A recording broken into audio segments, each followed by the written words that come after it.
Thank you very much for using the correct verbiage to describe me. I am Dr. Jones. I appreciate it. Thank you.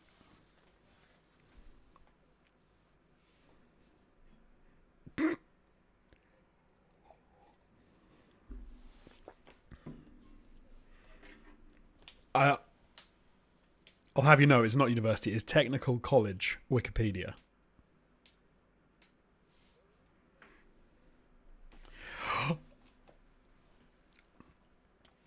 I just got excited because a friend of the show, Robin, is in the chat. And I don't. Maybe it's just because of how he sounds, because his voice tricks me into thinking that Robin knows all about everything. But he's already started joining in on the Assassin's Creed info. But I'm just going to assume that Robin knows everything about feudal Japan anyway. Yeah.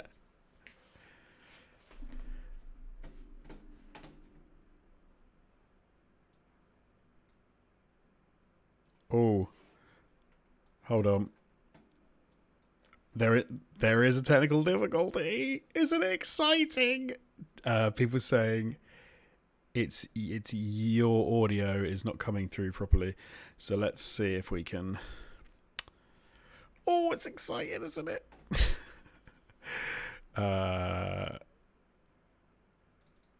Which one is okay? Let's check your input. Does this mean I could fart right now and no one would know? Yeah, exactly that. Maybe I go one step further and get a bit of diarrhea. I see. Everyone is still. I'm talking as though people can hear you as well, but of course they can't, so they can just hear me. Wait, so have people not heard me at all this whole time? I don't know. Can you in chat? Can you tell me? Did you hear Jamie and then it cut out, or you haven't heard Jamie at all? Let's do that. See if that fixes it. Give me some talking, mate.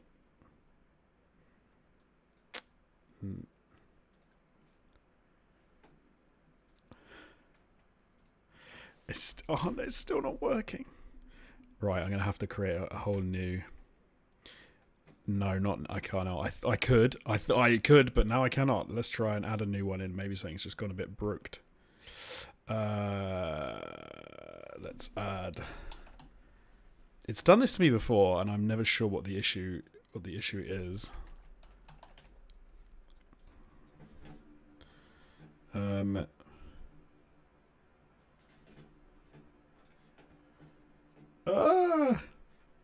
No, that's just doing me.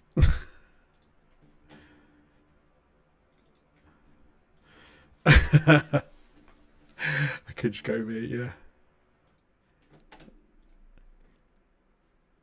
Let's try that. Say something.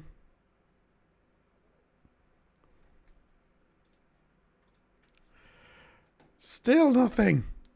Oh my good lord. What are you doing to me, OBS?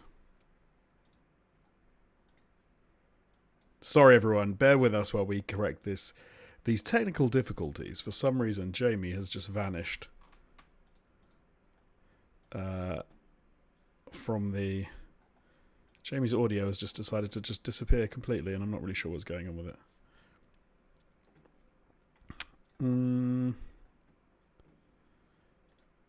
Right, we're going to have to remove that. You know what I'm going to do as well? I'm going to accidentally remove my audio, and then no one will be able to hear anything. Everyone's going to be like, what's going on? Let's get rid of... Okay, let's try and reload it. Hold on, everybody. Let's just... I'm going to see if this works.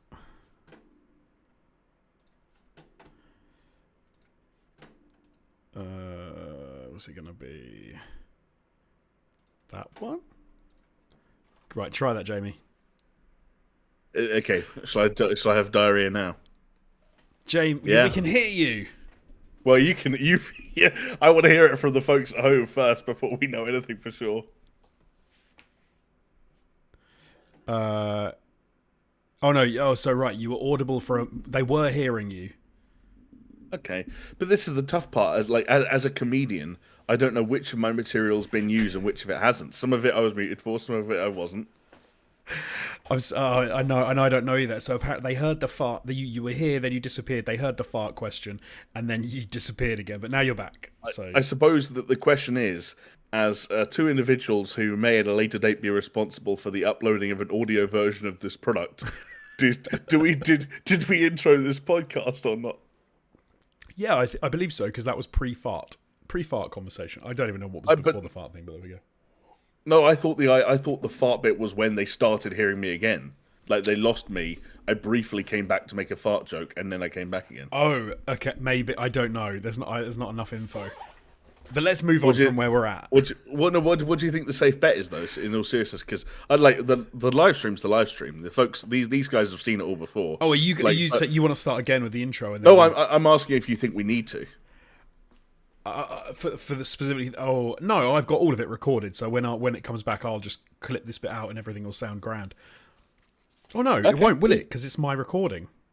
Yeah, like people are hearing your Discord. Right, give me a little intro just in case. I apologise, everyone listening to the live, and then we'll put this in case we need it.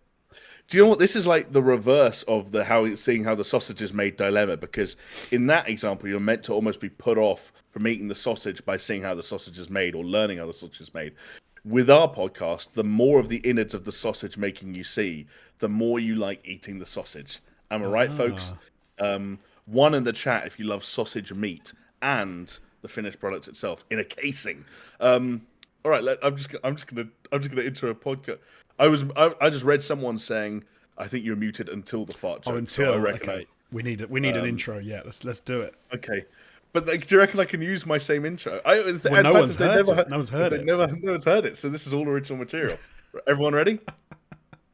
Hello, one and all, and welcome to the Super Show podcast, episode number 211. And for the second time around, I'm your host, Jamie, a level-headed and totally rational enjoyer of the Assassin's Creed series. And joining me, I'm very glad to be able to say, and I want you all to join me in congratulating him. It's the man who actually took off last week's episode of the podcast, but for good reason, so that he could finish his PhD in the history of feudal Japan. It is now the newly anointed Dr. Alex Jones. Thank you.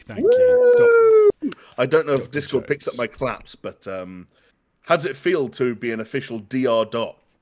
I'm joining, some very lofty ranks. You know, the likes of Indiana Jones, for example, who's a doctor. Yep, of course. And Dr. Jones from that song. So it's exciting.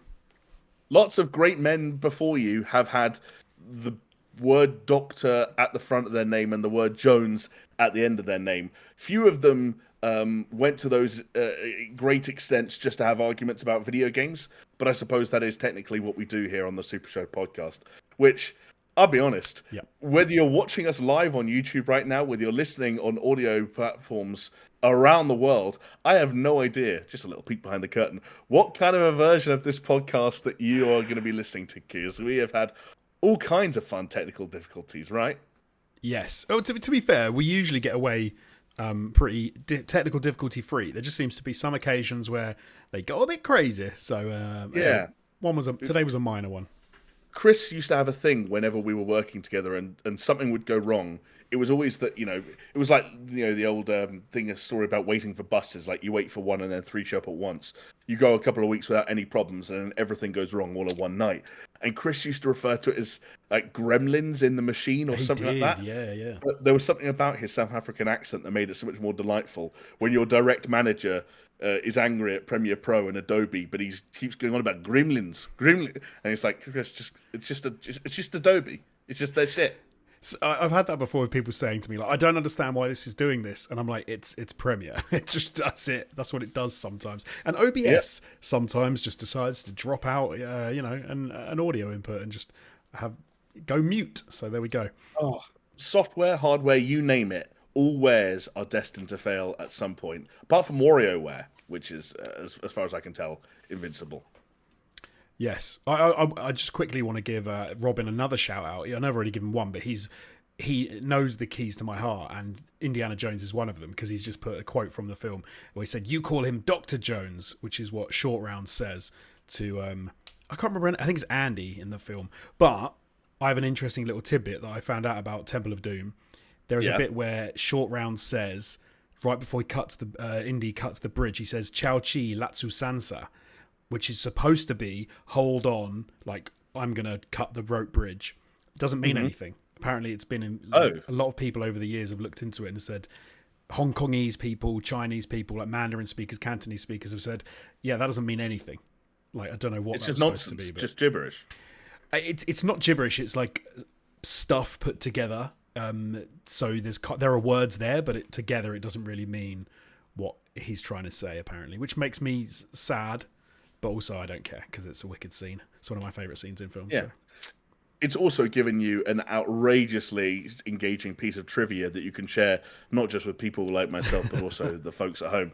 If you're listening, feel blessed that I don't even know if that's on the IMDb trivia page for that movie. That might just be a Dr. Jones exclusive. The kind of exclusives that you can only get on the Super Show podcast, which, like I said earlier, you may be listening to on a podcasting platform of your choice, like Spotify, iTunes, and Google Podcasts. But you may, even better than that, be watching the live stream as it happens on YouTube. And if you were watching along, or have been watching along with us on YouTube, then you got to see all the weird behind the curtain shenanigans that have taken place over the last 20 minutes, which, if that's not an advertisement for this podcast and it's YouTube live stream, then I don't know what is. Jonesy, do you want to give your weekly shout outs to the folks at home? Indeed, I do. So joining us live in the chat on YouTube as we are restarting and starting this podcast multiple times, we have got 69DJ, Neil D, RFJM0, Robin Reads Audiobooks, Magni, Quasim, I've got to scroll through a few. Who else have we got in here? Rodrigo's in the chat as well. I Snork Rock Salt. And that, I think, is it. Oh, Seebing is in there as well. Hello. Hello, everyone. Thank you for joining us. Great to have all you folks, and if you'd like to join them in a future episode of the podcast, you can head over to our YouTube. It's at SuperShow Pod, and that's also the same handle you can find us at on Twitter or on X if you want to argue with us or challenge any of our hot takes on social media after the fact. And of course, you can always listen to this podcast on Paisley Radio if you feel so inclined. That's at paisleyradio.com on Thursdays at 10 p.m. Now, Mr. Jones, I don't want to put your hard-earned PhD to waste. I keep calling you Mr. Jones. Dr. Jones, I'm so sorry. Do you reckon it's too late for Machine Games to change their name of this year's Indiana Jones game to Dr. Indiana Jones? No, I don't think it's too late at all. I don't think they'll do it, but I don't think it will. What's the subtitle they're going for again? Oh, the Circle of Goats. Oh, you're right. It is circle related. The full circle. When you start talking about goats and full circle, then all I can think about is Goatsy and a guy spreading his arsehole, which would not make a good front cover for an Indiana Jones game. The Circle of Destiny. No, it's just the Great Circle. Oh, the Great Circle. Okay. Oh no, something Destiny was the film, right? Dial of Destiny, Dial I of believe. Destiny. I might have got that wrong. Again, Robin is the best person to have in the chat if you're going to get Indiana Jones facts wrong. That was a terrible movie. Sorry, anyway. I never saw it. Do you know what? I watched the trailer and thought, you know what? That ain't for me. I've made that mistake before. I'm not making it again. Well done. You've made the right... You chose wisely. Yes. Do you know what? Do you know the other wise decision I made this past week, Jonesy, if I may be so bold as to say so? It was staying out of and watching from a safe distance the discourse around the now formally unveiled Assassin's Creed Shadows, the artist formerly known as Codename Red, because I think we obviously missed last week's episode of the podcast, but even if we had gone live, at that point they had shown us the title and announced that a sort of worldwide reveal trailer would be launching. That, of course, happened last week, and that gave us our first proper look at the title, which is set in 16th century Japan. On the surface, Jonesy, a lot of the things we already knew about. We kind of already knew about the Japanese setting. We already knew about the dual protagonists. We already knew that it was primarily being worked on by the, or at least led by the Odyssey developer. Ubisoft Quebec has the same creative director as Assassin's Creed Odyssey as well. What some of us knew, depending on how close you keep your ear to the ground on, leaks and rumors and various websites. In fact, some of us knew for well over a year at this point. But what the internet kind of collectively found out about at once was some more details on the protagonists. And boy, oh boy, did it spark a hell of a lot of conversations. For anyone that missed it, Assassin's Creed Shadows will feature two protagonists. they're apparently going to play out in a similar way to AC Syndicate, where you can kind of choose who you play as for certain missions, but you might be forced into picking one or the other on certain occasions. We have a Japanese shinobi, and I'm going to butcher this name, but it's like Naoe, would you say? Yeah, I think Naoe. I think so. I'd go with that. Chris has been watching a lot of Shogun lately, so if we're know. struggling for pronunciations, we can just give him a call. We can phone a friend. And she will be joined by, and I'm going to choose my words carefully here, real-life historical figure, Yasuke. See, it's interesting that you say that it's going to be similar to Syndicate in the way that you can choose between the protagonists, because I assumed from the trailer that it was going to be sort of the most split Assassin's Creed game in the sense of like character type. Because obviously one of the things that we were shown was that she is a sort of she's a ninja, like sneaky, more of a traditional Assassin's Creed kind of character, and Yasuke is much more of like the a big bruiser type. And they even sort of say that one is what do you say? One is a shinobi, and one is a samurai. Yeah, one samurai, exactly that. Yeah. And if you've seen The Last Samurai, you would know that those little sneaky ninjas kicking around on the roof with the little ninja stars are very different to the honorable samurai who face their foes head on. Right, and in fact, like the only other piece of media they've released beyond this kind of initial reveal trailer was another video that repackaged a lot of the content from that reveal trailer with some talking heads and so on and so forth from the development team, where they outline the differences between the two, and it's pretty much exactly like you said. In they kind of like framing Yasuke as a bit of the bruiser, the character who might represent more modern Assassin's Creed in terms of his ability to yield different weapons, maybe even two-handed weapons at certain points, but maybe not being quite as light on his feet. Whereas Naoe, I'm just going to stick with that. I don't know if that's accurate or not. She was seen to be using things like shuriken, ninja stars for the uninitiated, but. You're talking to an expert here, so don't mind me. And of course, I believe it's been confirmed that she is the only character of the two who will wield a hidden blade, which is, of course, a iconic sort of staple of the franchise at this point. Do you think that that not like feeds then into a kind of a direct, a head-on approach towards some of the criticism that the series has received in recent years, where it's been too much of one thing or too much of another, and gone too far in either which direction? Mirage was, of course, an attempt to claw back some of that kind of, not necessarily goodwill, but to remind people of the more traditional Assassin's Creed experience that they kind of thought they wanted, even if they didn't necessarily want it as far as, sales go. They've kind of been able to capture two sides of the coin in one game and can almost let people choose the Assassin's Creed experience that they want. I think so. I think that's what they're going for. Whether or not they'll succeed and how far that'll work, I don't know. One thing that's interesting about that is, we're used to games, a lot of games now giving us the option to play as different types of characters to sort of fit our play styles. Yeah, I don't know if how far that'll follow through in Shadows, purely in the sense of like, will you end up with effectively a very different gaming experience as you play if you mainly sort of play as Yasuke and you mainly play as Naoe? How did you say it? I was saying Naoe. Naoe, there you go, Naoe. Because for me, it's always that thing of I kind of want them to be able to say, no, you should play this I like it when they're like, no, you should play this section kind of like this. That's how we've set up this area, this level. But if they're really going for no, you can play it as the bruiser, kick the door down, go in and smash everything, or you can play it as more like the sneaky shinobi. Then it's But I kind of want them to tell me which one is going to be more enjoyable in a given situation. But then, if only we'd had a game already which gave you the option to play as a samurai or like a sneaky ninja and experience both of those things and do it very, very well. Are you talking about a game where this ninja was so ninja he was almost ghost-like in his way of operating? I am, but then I suppose the problem is if you were ghost-like, some people would not find that honourable, would they? So you might be criticised in game for your actions. No, yeah. But if you had any particularly irksome uncles in your direct lineage, they might not take too kindly to your ghost-like activities. They may not at all. But no, I think they can do it. I think they can pull it off, and I think actually, like you said, I think it'll be a good a good way to sort of tie those two styles of together to appeal to more people. I hope it doesn't go too far down the Oasis, Oasis Odyssey RPG route. I liked it when it was paired back. I know we're going to go back to that, but I liked it when it was paired back to Mirage. But like you said, that was too far for a main Well, game in the series. But surely they can come back a bit from that. I agree with you. I think that there are still important lessons to be learned from what Mirage did well.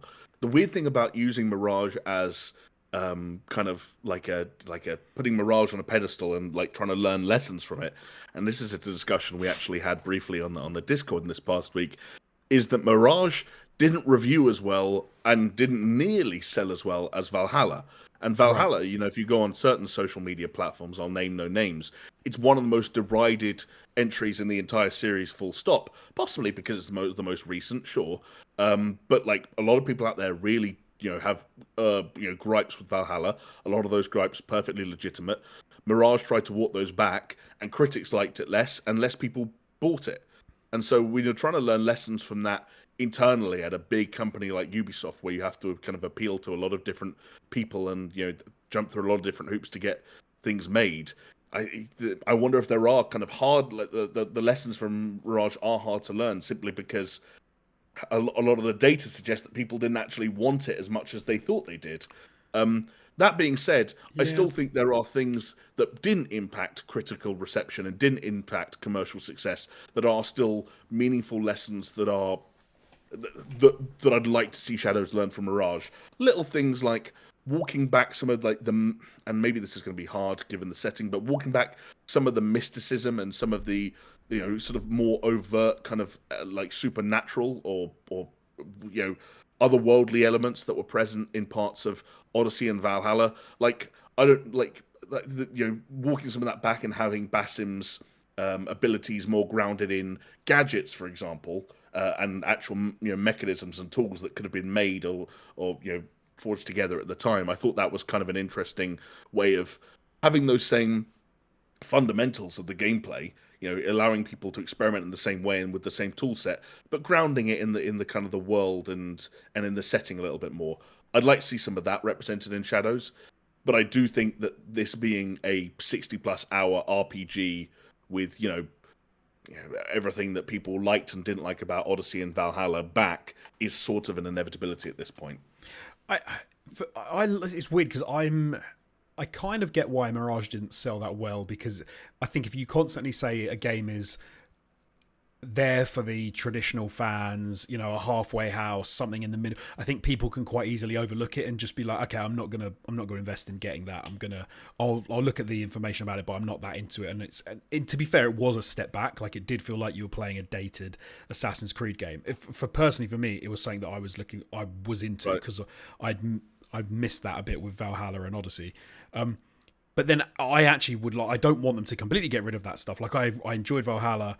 I thought it was very good. Some of the stuff like the base building and the side quest stuff, which you have to do to which a lot of the, like taking your boat downstream and raiding places, for me, that was just a step too far. Like, I was like, I don't have time for this. I want to be doing my Assassin's Creedy stuff. Like, I want to be like you can still do that, RPG elements, but some of that just felt too much. It felt like too much of a distraction, too much of a, this is what it's like living life as a Viking, which I was like, okay, that's great. Yeah.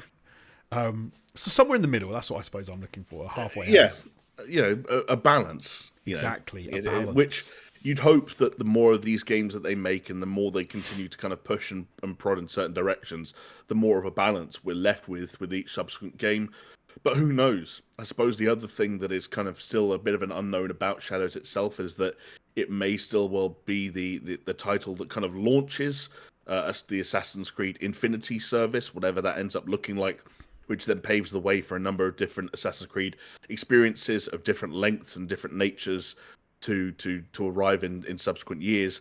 We've obviously talked about that plenty in other episodes of the podcast, but I wonder if that's the other thing kind of going on here is that, and I suppose we'll find out in November, is if they are confident that Infinity can end up being, this thing that opens up the doorway for a number of different Assassin's Creed experiences. So much so that every kind of AC fan gets their AC game at least once every 2 or 3 years. Then maybe they don't actually need to find maybe the objective isn't to find the balance. Because the sooner you find a balance, the sooner you start making the same game over and over again. They've actually got to keep pushing the various extremes to appeal to fringe cases, and then go back the other direction the next time, and then back and then back. I think you're right, but I think the balance then comes from Infinity itself. The balance doesn't come from individual games. Yeah, you're right. The balance comes from that ecosystem, which can feed any of those things you want. And sometimes you want something which is a much more linear, streamlined experience, and sometimes you want to go into your RPG world and, I don't know, pet your dog and sow some wheat or whatever RPG elements they want to introduce. It's actually genius. Ubisoft have cracked the case of the annualized title. All the Call of Duties and the Maddens and the FIFAs of the world, they thought they had it down, and they thought the answer or the solution was to make the same game every single year. Ubisoft have realised that you make a game that only some part of your audience like one year, so that you can make a game that the other side of the audience like the year after, and go back and forth, so every audience feels well fed once every 2 years. Yeah. And yet, they also buy the one that doesn't feed them, because we're all brain dead and addicted. Yeah, and because we feel we have to, otherwise we're missing out. Because we have to. Because whether we like it or not, we care. Because we're passionate, and if we weren't passionate, we wouldn't be sat here on a podcast talking about it, and you wouldn't be sat wherever the fuck you are listening to it. These are just the things we have to admit, and that's how we know we're all hooked, and that's why we're going to give away all our money. But the people who aren't going to give away their money, Jonesy, are the people who are putting their foot down in the name of historical accuracy. And this has all emerged as a result of the controversy surrounding the aforementioned samurai, maybe I should put that word in inverted commas, Yasuke. Because while he does appear to have been a real-life historical figure, and he was indeed black, and he did indeed visit Japan, there has been a real furore, a real ruckus online about the extent to which he was actually a samurai or a samurai-adjacent figure, and whether or not the existence or the portrayal of Yasuke in Shadows is stretching the historical accuracy of a series that is, of course, extremely well known for its overt commitment to historical accuracy. Yeah, this is a bit of a weird one, because one thing I love about Assassin's Creed is you feel like you're playing in history. It's like a history sandbox, but then the thing is they go completely outside of that. That's the sandbox, right? Is the history, but then they go absolutely wild with the crazy stuff they like inject into that, and the way that they tie together characters and people and things that are kind of ludicrous and a bit over the top to have this fantastical story about aliens and the end of the world and all sorts of craziness. So yeah, the idea that Assassin's Creed isn't historically accurate, as long as the place is historically accurate, and as long as they've tried to render a city, if they're going to put an actual city, I couldn't care less about the individuals who are inhabiting it. Like, not obviously the majority of people would be weird if they just suddenly said, oh, they're all fish people, but in general, like the characters you're playing, I've never assumed that they were historically accurate. There is something interesting though about this character, because we were sort of chatting before the podcast about it, and it seems that this guy is someone who pops up in the record for only like 15 months or for not very long time. So there's obviously some fertile ground for a video game to kind of go, oh, this is who he was, this is why he was there, which is interesting. It's interesting. Like, yeah, but I suppose it depends on your kind of what your brain does when it hears the phrase, not much is known about this figure other than the fact that they existed and that they were in this place at this time. Some people see that as a reason or as an excuse not to kind of like, make too many like wild sort of guesses or suggestions about what they did or what they could have been or who they could have been. And some people see that as fertile ground for the imagination to run wild, and you'd kind of like fill in all the blanks with, in the case of an Assassin's Creed game, what would be the most engaging and interesting things for a player to experience in their shoes, which in this case is just him being a cool ass samurai. Yeah, basically. There is maybe an argument, I've not seen it, but like maybe there's an argument about like I'll be honest, I've not paid that much attention to the controversy element Yeah. surrounding Assassin's Creed Shadows. But I remember when the film The Last Samurai came out, and there was some kickback on that because they were some people were annoyed at the fact that it like whitewashed the idea that The Last Samurai was this American guy, and that was a bit of a kick in the face to like Japanese history. So there may well be people out there like Japanese fans or whatever who are saying like, well, hold on, why are you reaching back into history and finding this like very little spoken about black samurai?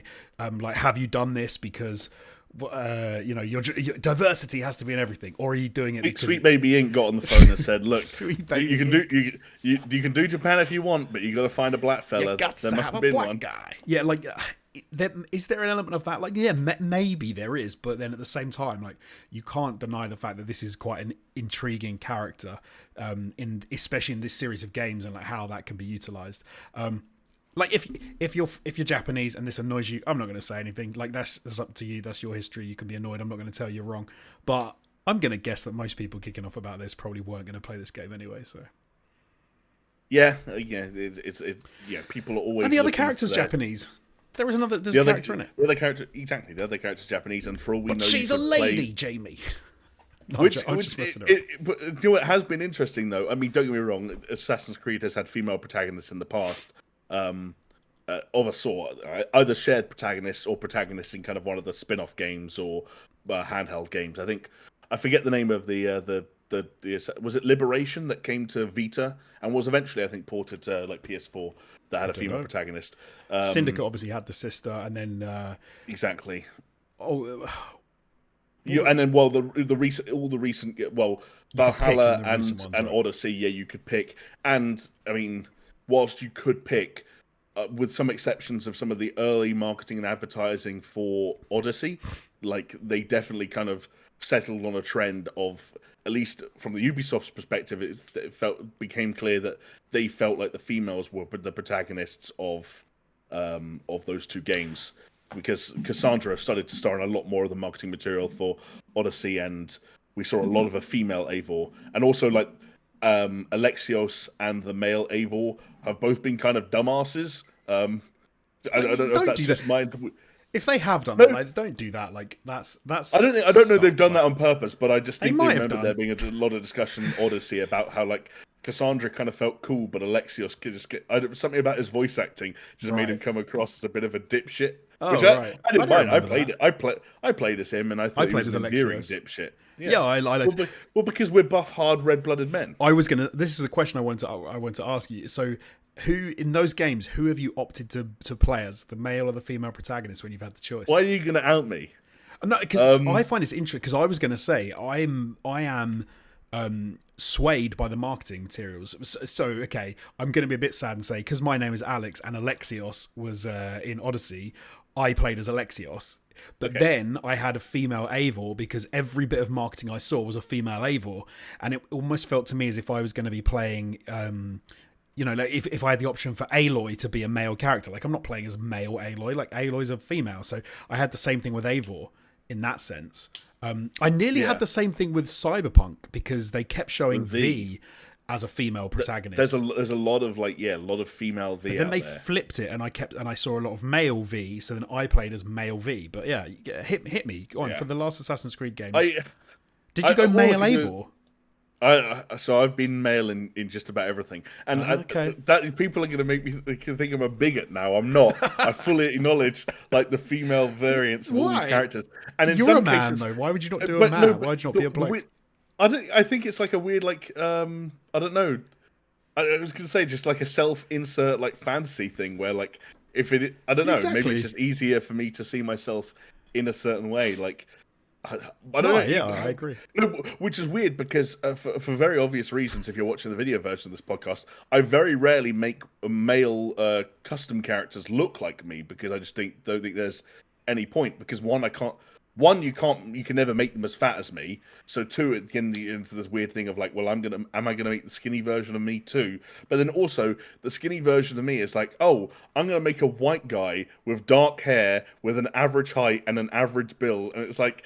It's just so generic. You are not average height. Okay, maybe above average height. I No, love I'm the way saying if I, Jamie has a warped image of himself that he's like 5'9", where he's in actual fact is like 6'2", 6'3". Like he is not average height by any stretch of the imagination. I don't know. Do you know what? I didn't get measured for a very long time, and I just assumed I was an average height. And do you know what the mistake I make with height? I don't know if you do this. I always I look at the top of people's heads and think they're the same height as me, without realizing I should be looking at their You're eyes. 3 inches taller than them. Yeah. Yeah, exactly. Which when you're talking to someone who's 6 foot, you're like, oh, yeah, I'm 6 foot.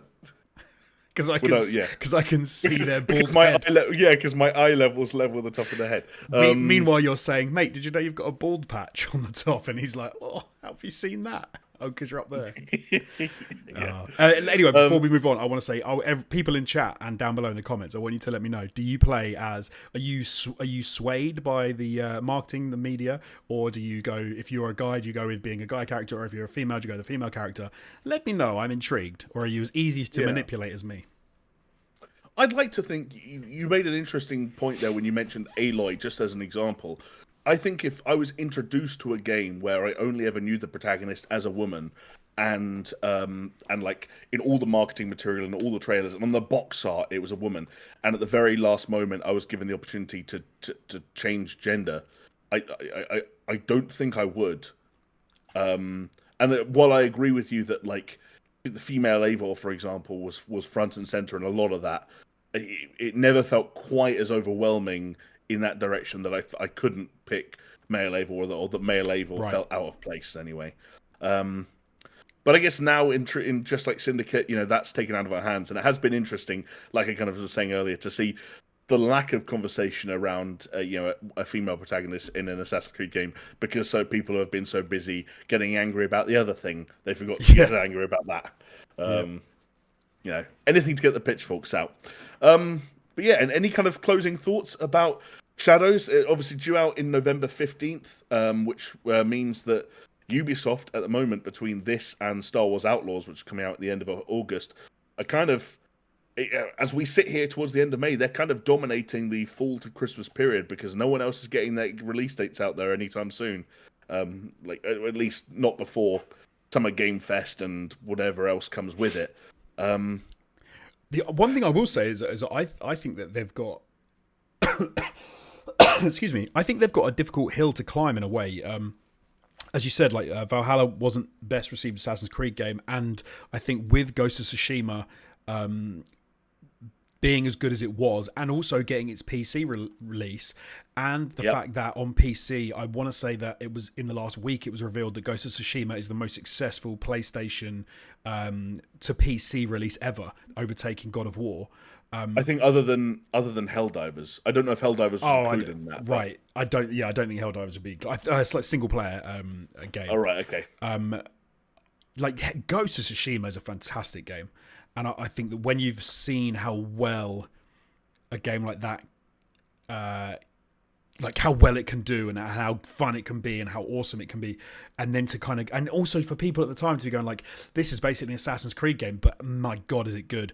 And then you get to an actual Assassin's Creed game set in Japan. I think it's, if they don't hit the mark, it's going to make it feel worse, if that makes sense. Because you're constantly going to be going like, yeah, but it just was nowhere near as good as Ghost of Tsushima. Right. That it's going to be a really tricky hurdle to overcome. Even trickier, of course. We're talking about the summer, and we're talking about potential shows and showcases that may or may not emerge. There are still lingering rumors that we might get a PlayStation showcase at some point. I think some insiders even claimed that there would be one this month, which, of course, that means if it's happening in the next 9 days. You do begin to wonder, no pressure on Sucker Punch, but imagine if Ghost of Tsushima 2 was announced this summer. It's entirely possible, and that could be really uncomfortable, right, for Ubisoft, potentially. Yeah, potentially it could, and it puts them into an even slightly stickier position. Although, if they do it really well and they pull it off, and the game's well received, then it's just bumper all round. It's fantastic. Like it's we've got a fantastic Assassin's Creed Japan game, and then we've got a Ghost of Tsushima coming as a sequel that like next year starts to look, or like the end of this year and next year starts to look incredible. So Part of me does hope is, well, not necessarily Ghost of Tsushima 2, but just generally, part of me does hope that the end of this year does start to look, a little bit better because, again, you go on sort of, the release slate at the moment, and it's pretty barren rather than Ubisoft, like I said, filling in a couple of dates. We really need whatever PlayStation showcases and Summer Game Fests and Xbox showcases are to come. We really need them to start filling in some of those dates and announcing some titles soon. We're actually going to be chatting about that a little bit later on the 2K front, looking into what they might deliver. But before we leave Ubisoft behind, Jonesy, I know not necessarily a series that has always been that close to your heart, no pun intended, but I did just want to also say, before we leave our French brethren behind, that the company confirmed that development on the Division Heartland has ceased. That was during its quarterly earnings call on Wednesday. The quote is, "In line with the increased selectivity of our investment, we've decided to stop development on the Division Heartland and are redeploying our resources to bigger opportunities like X-Defiant and Rainbow Six Siege." I guess notable for a couple of reasons. Like, one, obviously, the Division Heartland was, the next at least free-to-play entry in the Division series, and something that was announced a couple of years ago. We'd known about it for a while. I saw at one point leaked footage of this game, like looking in pretty good nick, I think over a year ago. So this kind of surprised me. But I think the other thing that's interesting to kind of pick up on a bit of a trend, albeit not that as surprising a trend, is that whilst it doesn't seem as though anyone has lost their jobs or been made redundant or laid off in any of this, which is a positive thing, those resources are being redeployed onto X-Defiant and Rainbow Six Siege. It kind of matches what we're seeing with a lot of other studios, a lot of other companies. Square Enix, we didn't actually talk about in the podcast, did it a couple of months ago where they cancelled hundreds of millions of dollars worth, I think, of projects, that were at various stages and that hadn't been announced to, redeploy their assets and the resources. It looks like the kind of the fewer, bigger mantra is spreading around the industry like wildfire at the moment, and kind of loading up to make bigger opportunities out of a smaller number of projects is, if you excuse the pun again, the name of the game. How, is that how you read that? And I guess, how do you feel about that being the potential short-term future of the industry? Yeah, no, I think it sounds bang on. Like, in some ways, I think it's not surprising. Some of these smaller interim titles that are, almost like utilizing franchises to push something else. It's not that surprising that when they're going to tighten their belts, that these are the things that are going to go first. I think people would be much more worried if they were saying like the Division 3's getting canned. Right. So whilst it sucks if you're a Division fan, if you read it slightly differently and just say a free-to-play open world survival shooter from Ubisoft has been cancelled, I think it's less important. I do think it's funny they say like bigger opportunities like X-Defiant. Because I'm like, is that a bigger opportunity? Like, Rainbow Six Siege makes total sense to me. That's massive, and they did really well for them. But like, can I ask you a question just quickly to interrupt, just to get a gauge of market penetration? Did you know that X-Defiant came out today? No, I didn't. There you go.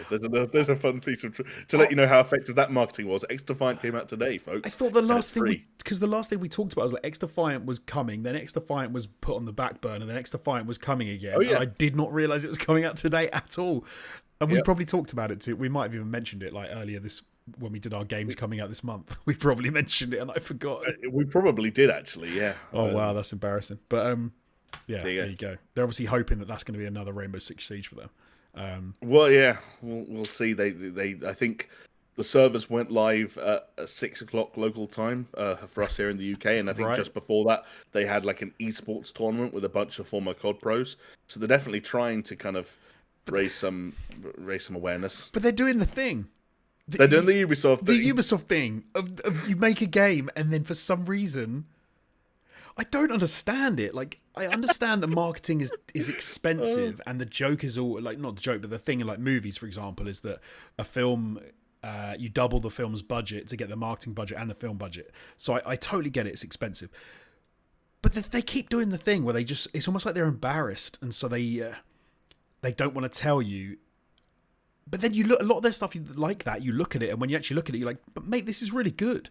Do you know, it's like a friend of yours who never told you that they really into poetry, writing poetry, and then one day they drop their poet or their illustrations book, and then they're like, "Oh no, give me that!" And you look at it and you go like, "Holy shit, you can really draw! Like, what is this?" And then they're like, "Oh, can I?" That's Ubisoft to me. They occasionally drop their game book and a game falls out, and you're like, "I forgot you were working on this. This is really good." And then they go, "Oh, is it? Oh, I don't know. Tell your friends, maybe." It's just weird that we're so talking about it at the exact same time as Assassin's Creed Shadows, which is like, we've been talking about Codename Red for what feels like years. They announced it, and then they announced the trailer, and then they had the trailer, and then they had the other thing, and all this is happening the month before they have their E3 style show where Shadows will appear again, and we'll probably get our extended gameplay. Far Cry and Assassin's Creed are not included in this. Far Cry and Assassin's Creed will be screamed at you from every angle, but every other Ubisoft game seems to just kind of just go under, just forgetting about. Comes out. Yeah, exactly. It is a little bit weird.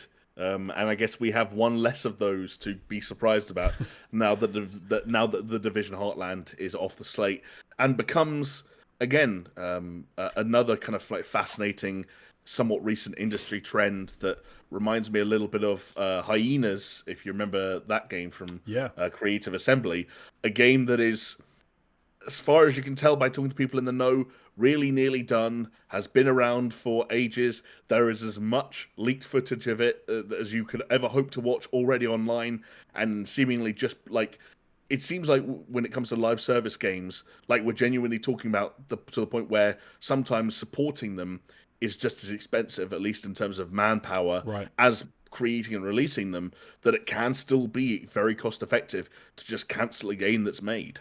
Which is crazy. That seems crazy. It makes sense, I guess.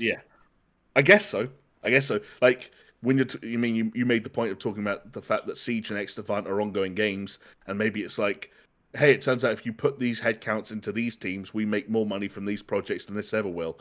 But when the result of that is that an entire your project gets cancelled multiple years into development and potentially very near to release, weird. Yeah. The games industry is going through a fascinating phase at the moment, and we are going to continue reporting on every single element of it, every single headline that drops, every single game that gets announced, every single game that gets cancelled, and every single job that gets cut. We'll be following it all the way, and hopefully you will follow us on that journey. And one of the ways that you can help us continue to cover this industry in our unique but hopefully otherwise entertaining way is by supporting us on Patreon. This is an entirely Patreon-supported podcast, a show that would only be possible, is only possible with your help. So if you'd love to join the family, you can head over to patreon.com/SuperShow. You can take a look at the various amounts of money that one can pledge, the various tiers that one can reach, and the various rewards associated with those tiers if you're interested in things like Discord access, if you're interested in Patreon-exclusive podcasts and videos, all the things that we've made behind the paywall, so to speak, over the years, that would be available to you for as little as $5, $10, however much you can afford to give. It's all very much appreciated. There are some names.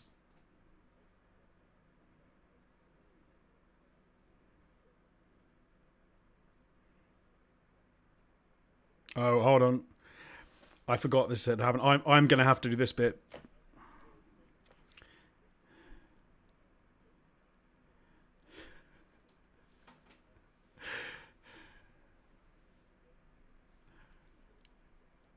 No one can hear you saying this.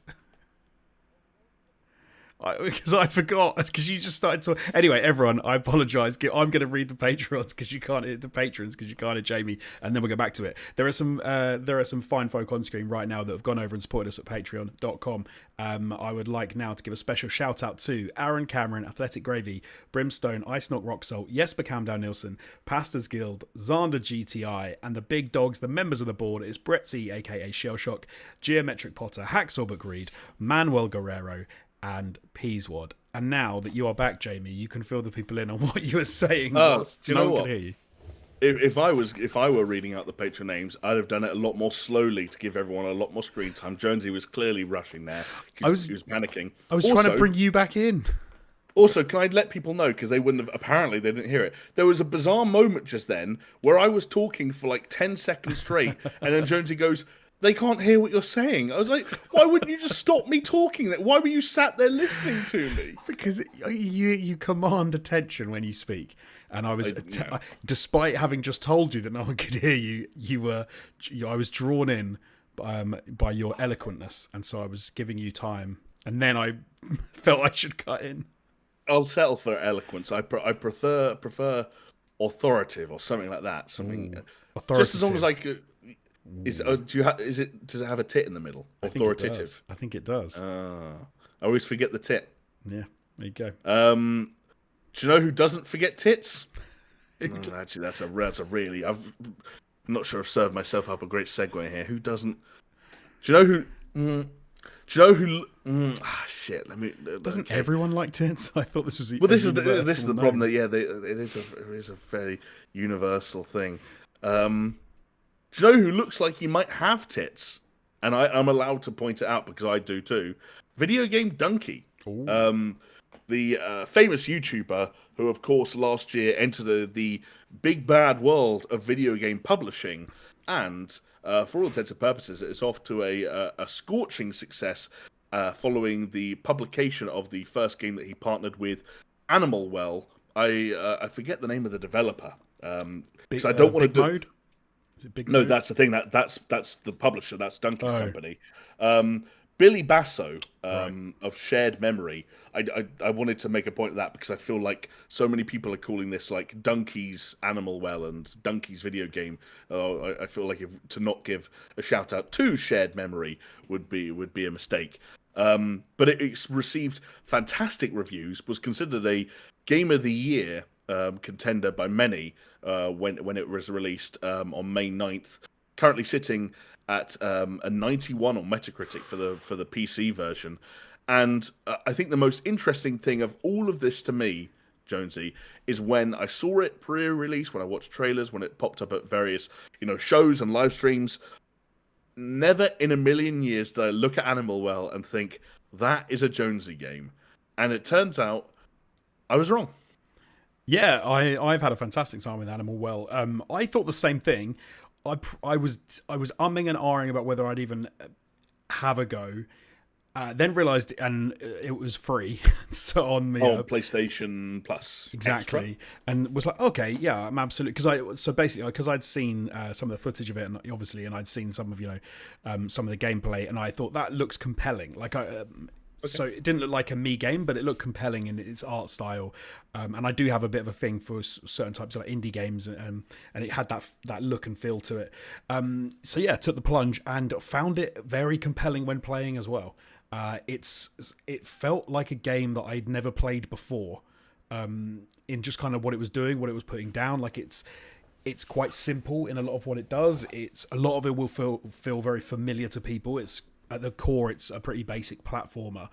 But then some of the ideas that it introduces are just kind of like weird and bizarre, and yeah, and I found myself really enjoying it. And we had a conversation actually in the week about it, whereby you were sort of saying that it does have a sense of like aimlessness to it, and an idea of like, well, what am I doing next? What is the story of this? What am I supposed to be doing? And I'm like, and I 100% agree with you. I just found that even when I was asking those questions, it didn't stop me playing, and I didn't like. I read one review from a person, a player, not a critic, who said they'd sort of got a bit stressed out with it and stopped playing it because they had to look up so many times about what they were supposed to do next, and they weren't sure where they were supposed to go, and they weren't. I didn't find that at all. I found that even when I wasn't sure what I was doing, I just knew where I was supposed to go and what I was supposed to do, and just did it. And I'm not finished completely. I will say I rolled credits, but okay. This is a game that has apparently like multiple endings, or multiple levels to it finishing, if you like. So I've still got some to go, but yeah, I found it weirdly compelling. That was the word I'm going to keep using because that's what I felt. No, it's a strong word for it. It echoes a lot of the other sentiment out there for the game online. It's just I don't know why I didn't think it would be for you. And I don't mean anything bad by it at all. It just didn't No, register as a Jonesy game when I looked at it. we Like, get that. I get that a lot. Like I'll see a game and I'm like, this is definitely a Chris game, or this is definitely a Jamie game, and or right. not. And this, I agree with you. I think maybe part of that is because it looks like it might be a roguelike or a Or Metroidvania kind of thing. I mean, it is technically a Metroidvania in a It way. is. No, it Like, is. yeah. But it's also kind of not, in that it feels to me more like an old school platformer. Okay. So it draws back to some of the games that you feel like you were raised on in a way. And Exactly. Like it doesn't feel like I have to come back here and do this at a later time because of this. I have to come. Oh, I'm gonna check the map of this. For me, it was like I'm into the next room. There's 3 buttons I have to push. And then you look at the thing and you go, okay, I'm going to have to do this, get to that, do that, and push that button, open that right. door and get through. It's much more of it has that kind of old school platformer feel of sort of simple level design. I think the thing that makes this game so intriguing is that how you achieve your goals and the visualizations that go with it, the volumetrics that they have, even though it's a 2D game. Not sure if that can be called volumetrics of things like. No, I know what you mean. Is like beautiful in some ways, and The then explosions and things like that. Like precisely even the firecracker sort of effect that people will see gorgeous. very early on. Yeah. Yeah, like it looks phenomenal, and you immediately like some of the enemies are that genuinely will send a shiver down your spine, and it's not scary. It's not like a freaky game. It's not like a survival horror game. You're not playing Alien Isolation, but just a weird black blob on the side of the screen that only moves when you don't look at it, and this weird eerie music and sound effect that comes in, and you're like, oh, I don't like you, and it freaks you out, and the limited amount of capacity you have for holding firecrackers or for like knowing you've only got like 4 hearts or 3 hearts or whatever you're down to is like it gives you that sort of like sense of peril, which I think a lot of games lack these days maybe. Yeah. Yeah, I think that's fair. I think it's also fascinating to see all of this coming from, and so much discussion being spawned by a game that ostensibly stars, a blob that can only, move left or right and jump and use a couple of items from a pretty limited inventory, even if some of those items are quite cool and unique in video game terms. But also, like, this is a game that I think is like a couple of 100 megabytes. Right. I'm not sure the size, but it's not big at all. Like I remember when I downloaded it, I was surprised how quick it was. It was like, oh, you can play me now. I was like, oh, all right, let's do this. I think the developer said that the biggest thing about like the PS5 version of the game might be like the high res art that he needed to do for like the the dashboard and the storefront and things like that. Right. I will say, so where I'm at the game, like having, like I said, I don't know how much else I'm going to find out, but I have no idea what's going on. Like, You don't find that troublesome? no. Weirdly not. Like I know what I need to do, and the game is very well designed. Like I would say, incredibly well designed in that. Anytime I found myself thinking I wasn't sure what I'm supposed to be doing, and I would like wander aimlessly for a minute or two, I was then miraculously exactly where I was supposed to be. And I was right where a thing that I needed to see to make me realise, oh, this is what's happening. And it was bizarrely good at that because I felt like do you know what? It felt like being manipulated in some ways. Because I'd wandered into an area because I was like, oh, well, I have got no idea where I'm supposed to be now. And yeah, let's say like for 2 minutes, I was like, I don't know what I'm supposed to do now. And then suddenly I found myself in a totally new place with a new thing and doing something different and being like, how have I done this? And then the whole new area of the games open up to you. Interesting. And the Easter eggs are eggs, which I loved. It's so simple. Yes, yeah, that was a nice touch. I found some of those eggs, and I found what looks to be kind of like the room where the eggs are kind of like put on display, as far as I could tell. Yeah. But yeah, I'm kind of jealous hearing you describe that manipulation in a way, because as weird a sentence as this is to say, I want to be manipulated in the same way that you were. It's funny when we were talking about Prince of Persia: The Lost Crown a couple of months ago. I remember talking about kind of indecisiveness as a gamer, and it's something that I think that we've all kind of felt at one point or another. Like if you get to a sort of a T junction in a game, Mm. and you can either go left or right. Our deep down, our hope, like our deep rooted hope, is that you pick a direction, you immediately hit a wall, like find a collectible and hit a wall because it's confirmation that the other way was the way to go, Right. and you've seen the extent of the other direction. But Yes. when both of them are options, then you're constantly stuck worrying, well, what am I going the right way, and what was the other way? And if this is the right way and that was the wrong way, what was the indication that that was the wrong way? How do I know unless I've gone back and seen it? And if that was also the right way, why does this game have two right ways? And sometimes the answer is just because that's the way the game designed to have two right ways. But there have already been a couple of times in Animal Well where I'm like, look, it might feel directionless, but that's intentional. It's not going to tell you where to go. It's not going to hold your hand. So just go. So pick a direction, platform, and go kind of where you feel drawn to. And I've already been backed into a couple of corners where I'm like, right, I think I'm in a situation I can't go backwards anymore. I feel like I can only go this way.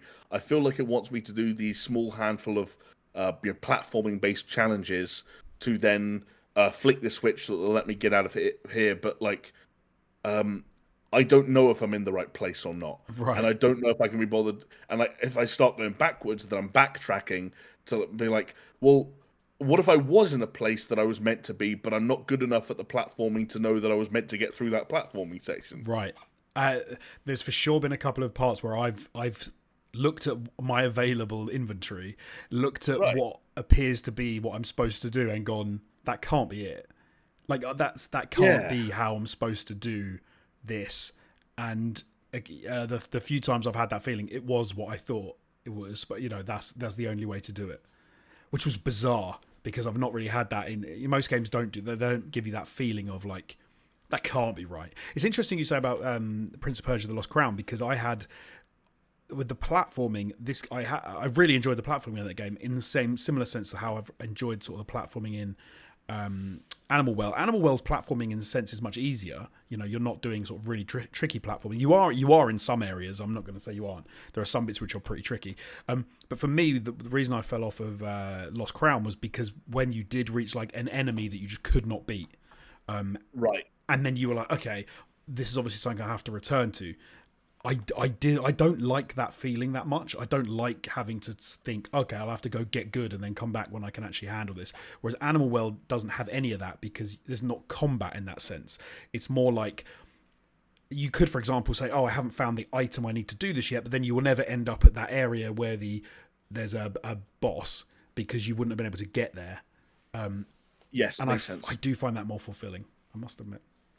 I get you. I think we're both kind of cut from the same cloth in terms of our occasional aversion to the get good formula, which perhaps extends to yours and mine's slight aversion to, for example, the FromSoft formula. By extension, I don't think either of us are going to be doing a 200-hour long, 1,000 plus death live stream of a From Software game anytime soon, in spite of how financially lucrative it might end up being.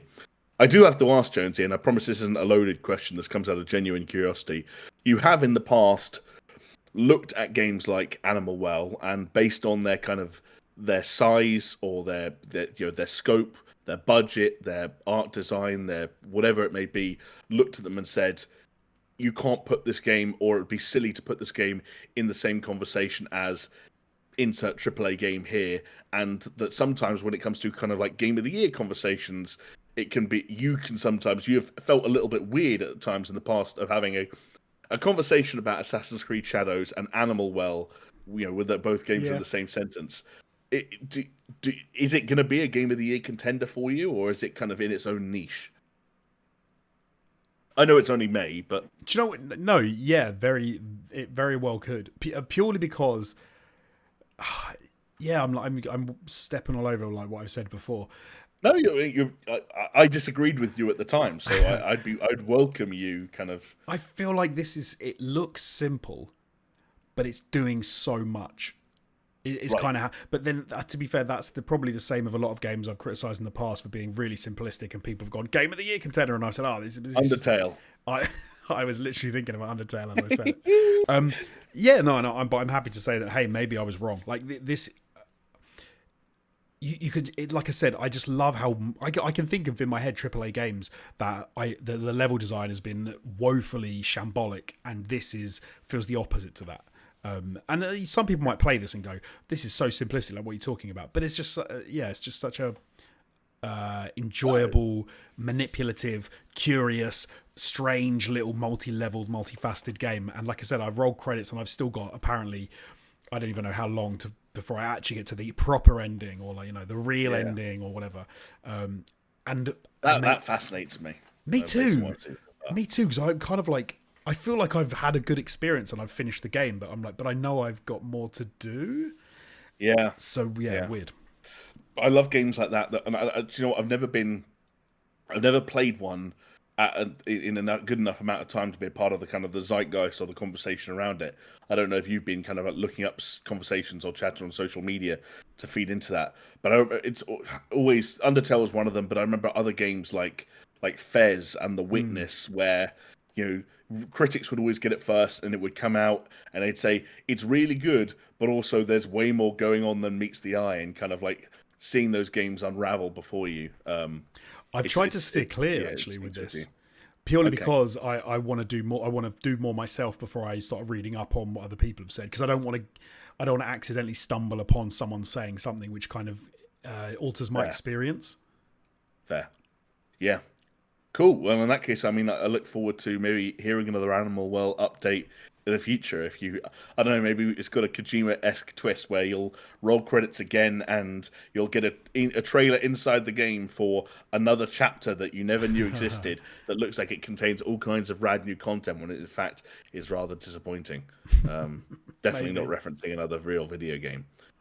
But that's not all you've been playing, Jonesy, because you also have spent a little bit of time with another puzzle platformer of a sort that I think went under a lot of people's radars when it came out kind of towards the end of last year.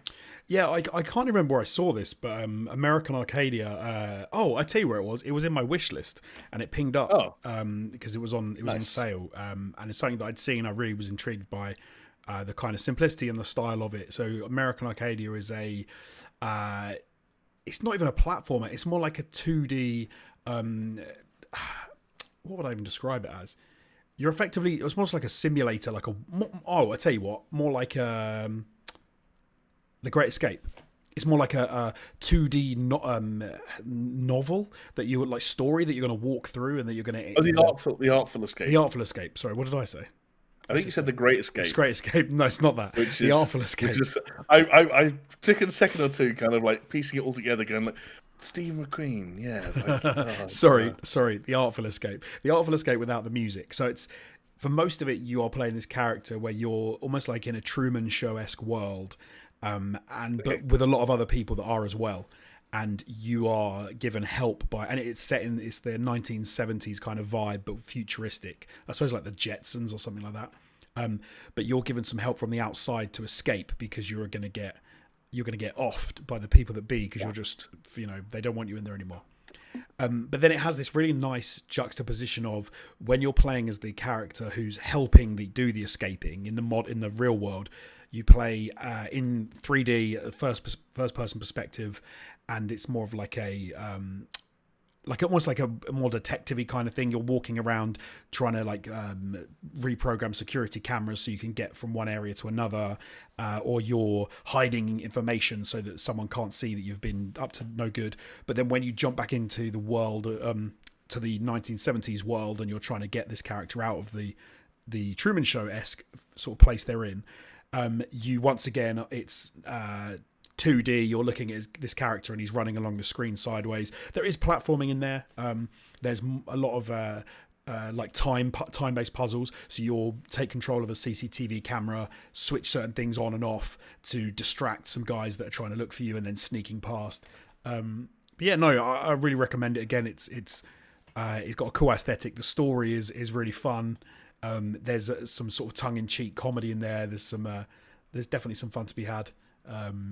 and I like games that sort of introduce and involve a bit of a weird sort of wonky sci-fi story, which is fun. Yeah, recommend. Nice. Yeah, sounds like one maybe to keep an eye on, for me at least. Maybe if it comes to a service, drops on a Game Pass or something like that. It seems For like it sure. could be a nice little, a palate cleanser between bigger games. Um, Speaking of slightly bigger games, and perhaps the reason why yourself and many others might not have been aware of the fact that X Defiant launched today is because X Defiant was not the only game launching today on the 21st of May, because of course Hellblade 2 finally arrived after years of anticipation.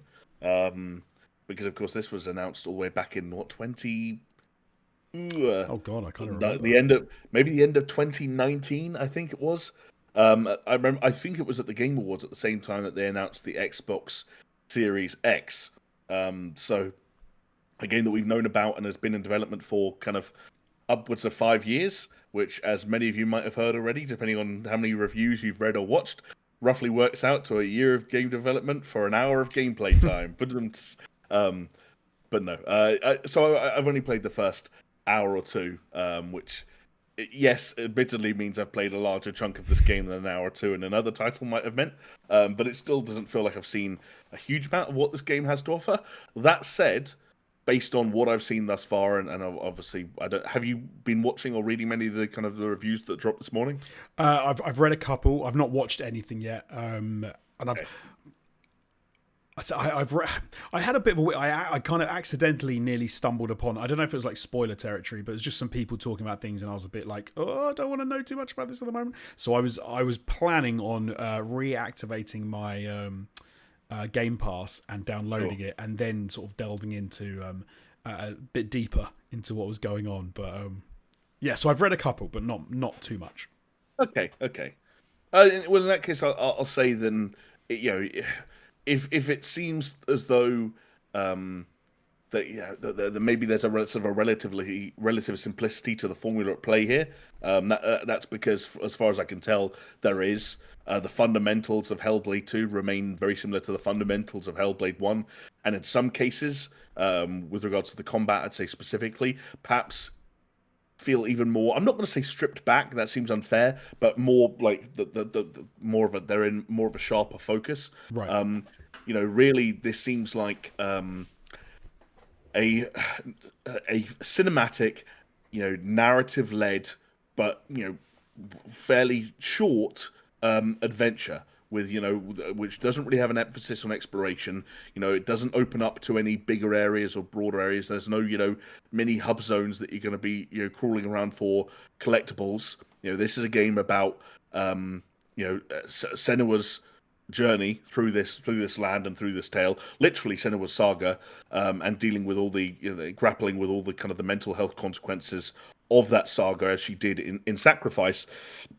And I'll be honest, as we kind of presumed based on a lot of the promotional material, a combat and puzzle solving formula that are pretty similar to the first game. I have already solved a puzzle where I've had to stand in a certain position to make a shape be kind of complete and then held one of the triggers to kind of focus, and then I was able to move along through a very linear path, all the while getting binaural whispering and people trying to neg me and put me down and calling me all kinds of horrible names and telling me I'm at fault for everything that's going wrong with my life. But it's, I guess, important to note, as weird as that might sound negative, Senua's Sacrifice was a good game, and so by extension, Senua's Saga is still a good game. It's just a game that perhaps doesn't feel as kind of fresh or exciting or as original as it Right. as you might have hoped for, given how long it has been since the original. Because we've Yeah. talked about before, we were I think we were both in agreement that we were kind of hoping that maybe the combat and some of that stuff had been brought on and developed to sort of make it feel like a sequel. So, and you're saying the fact that that's as you've said, like maybe in a bit more of a sharp focus, and the fact that some of the puzzling, it sounds like it's pretty similar. Is it that those elements make it feel like it hasn't come on far enough, and that the storytelling is very good, or is it that the whole thing as a package kind of feels like it's not really I can't. I think is I can't speak to the package yet because I haven't seen enough of the story to fair? know Okay. whether or not it holds up its end of the bargain. What I will say is that the kind of the premise and the initial elements of the story are engaging enough that I'm not necessarily scrutinizing the individual components of the game in such a way where I'm going, well, this is great, but the combat's bad. Right. It just feels like an element to the game that was there, like that they took Senua's sacrifice. They said the combat works, so let's carry it over. But what we really care about here is telling the next chapter in Senua's story, and I can't Yes. really speak to how successfully they achieved that yet. And I think that's why we're seeing the reviews we're seeing. Like there have been 9s and 10s, and there have been 5s and 6s. And Yes. So yeah, that's what I was saying earlier. That's one of the things that I was kind of like made me sort of take pause was I'd seen one that was like a 9, and then I'd seen some what's the like a few pulled together results that were really good, and then I saw like a 5 or a 6, and I was like, and I started reading that, and I was like, oh god, maybe I don't want to read it, like. And then I started to worry about all the things that we've talked about. So I don't want to push you for like a number or anything. Obviously, you're only just a couple of hours in, but yeah. um, I'd be a little bit surprised if it was a 5 or a 6 for me. But then I remember this is gonna be in a comparison that might drive some people up the wall. But the Order 1886. The Order 1886 was a cinematic, yep, narrative-driven title that was ahead of its time in some respects, given its visuals.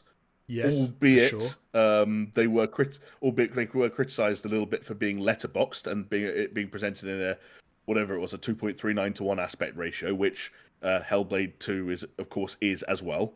But for anyone that missed that in any of the promotional materials, there were black bars the entire time in Senua Saga.